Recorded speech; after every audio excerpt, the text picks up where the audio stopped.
Hello everyone, welcome back to Luis Discusses Everything. And in today's video, we're going to discuss why Republicans lost in the 2022 midterm elections.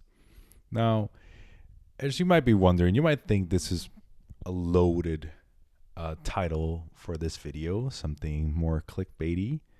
In some sense it is, in some sense it isn't. The reason I say it is a scenario in which Republicans lost, it is because of the expectations behind these midterm elections.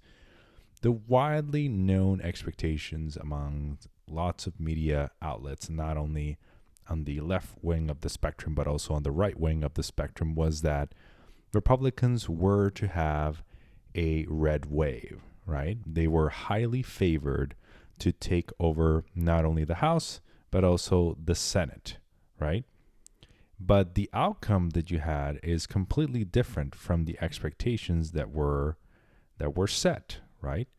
Yes, Republicans won the House, albeit by a narrow margin, but the Democrats then retained the Senate. So this is a far cry from what the expectations were, right? And I'm here to explain a little bit of why this happened. If you see, in comparison to the 2020 election, and that includes the runoff elections in 2021, there was a sizable shift on either side of the spectrum. So there was like a moment in which we had, in a number of states, where we had a shift more towards the right. So more people voting Republican, or a more Republican result in each of those counties than in 2020. The same is true for the counties that shifted more towards the left. So it's kind of like a mixed bag in that respect. But I do agree that the Republicans lost the narrative in this instance, right? There were a number of factors, but the biggest reason why the Republicans kind of lost the 2022 midterm elections has to do with not only poor candidate choice, but also the association with wildly unpopular takes, right? Nominating not only bad candidates, but also candidates which are election deniers, like Don Bolduc in New Hampshire, like Carrie Lake on the governorship in Arizona, and Blake Masters in Arizona, like Adam Laxalt in Arizona, like Herschel Walker in Georgia, although he's not an election denier, but he's more aligned with the negative sentiments or negative policies, or policies that are unpopular in the country, like being against abortion, for example, right? You can see that in a race like Pennsylvania, even though John Fetterman had like a horrible debate performance, and even though it was widely believed that Mehmet Oz would win, he was like leading in the polls by just shy of 1%. John Fetterman pulled ahead, or Raphael Warnock winning his race before the runoff. Arizona's Mark Kelly not only winning, but winning by 4 percentage points, something that was not thought of, and Catherine Cortez Master pulling out a win, even though she was losing almost by 2 points in the polling average. That being said, it was a combination of those factors, right?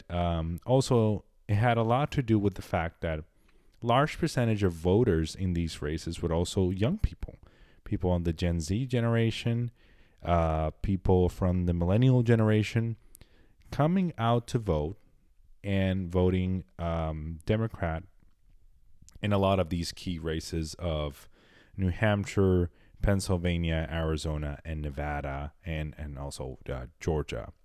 All right. The same is true on the House front. You have, yes, the Republicans winning the House, but you have them winning the House by a mere, in this case, they're on track to win by 222, in total, 222 seats. So it's 218 to win. So by 4 seats, a 5-seat majority in the House. It's, in comparison, is like exactly the same majority the Democrats had. So this is a remarkable result for a party that was supposed to win 37 seats. I think even some pundits had them winning a number larger than that, right? We still have some races uncalled. Only 2 of them are uncalled. And their respective Republican candidates are leading by around, just north of 500 votes, or just shy of 600 votes in each one of those instances, one of them in California and the other one in Colorado. But the narrative keeps being the same, which is Republicans dramatically underperformed nationwide. There's no doubt about it.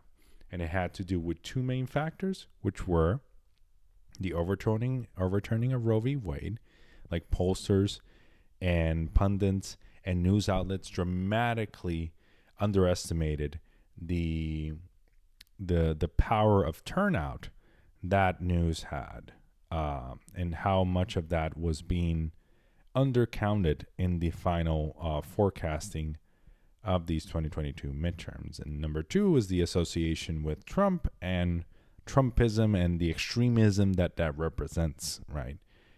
So this bodes well for the Democratic Party because it shows them that, hey, despite the fact that there is like record inflation, that there is like a dramatic increase in interest rates, and the housing market is unattainable for millennials. Like, it's not that things are shining in the economy, but regardless of the fact, there are still a sizable number of the voting base of the Democratic Party that cares enough about cultural issues enough to come out in the election and say, hey, yes, things aren't perfect, things aren't nice and dandy, but we definitely don't want the other party to be in power.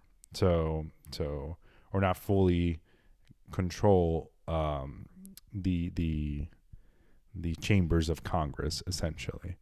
So this is basically the reason why we saw like a resurgence of the Democratic Party retaining control of one chamber and narrowly losing the other chamber, right? It's because of that narrative, right? Of the Republicans being seen as overly extremist, right? Generally, the party that is perceived to be the most extremist will be the party that is most likely punished in the election. You saw that in 2020, and you see that now in 2022. Okay? So thank you so much for watching. Please leave a like, subscribe to the channel, share this video with your friends, and I'll see you guys in the next one. Bye-bye.